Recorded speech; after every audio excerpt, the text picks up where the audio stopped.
I'm Lee Holin. I'm a sculptural collage artist. I'm from Bayside, Queens, currently living in Chinatown, Two Bridges, you name it, they'll rename it. I had a friend of mine introduce me to street art. This was the early aughts, the early 2000s. Everyone who was doing it all kind of knew each other on this New York scene. I loved the fact that I could learn things about art that they didn't teach you in any school. How to use the environment of a street to put a piece out. I did street art for about a decade before I started to feel that street art was not what it was when I originally started to fall in love with it. Advertisers and corporations were getting in and hip to how hot street art was becoming, and everywhere you went, there was a posting, an advertisement. Every time I tried to wheat paste a doorway, it was taken over just hours after I had put it up. I couldn't compete with a corporation. I'm one person with little to no money. Then out of anger and frustration, every time I saw corporate ads, I would just tear them down.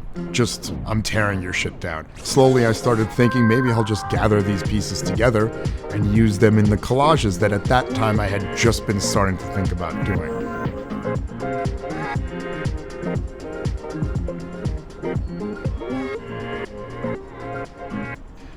The idea of the self-portrait was the simplest idea, and by creating a simple concept and a simple composition, I can take this material and make the material and the use of that material become the focal point. There are pieces of paper in the self-portrait, in all of my pieces, in my still life, in the portrait of my father, that work so well they cover two different plane changes. Between the eyebrow and the brow ridge is only one piece of paper. And I think it works from a distance and it works from close up, because when you're close up to these pieces, they're a very different experience than when you stand back. Whenever I come across something on the street, I'll pick it up. Sometimes I'll have a full day and I'll go out to my farms. I gather what's grown, the advertisements that have collected over time and gone over each other in a feud.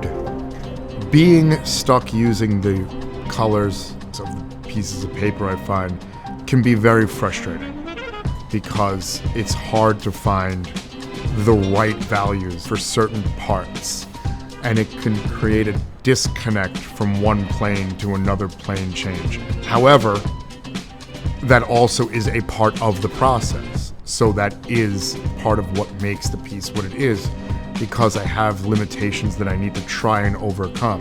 And sometimes I do, and sometimes I have to tear the whole fucking thing apart and start over. All right.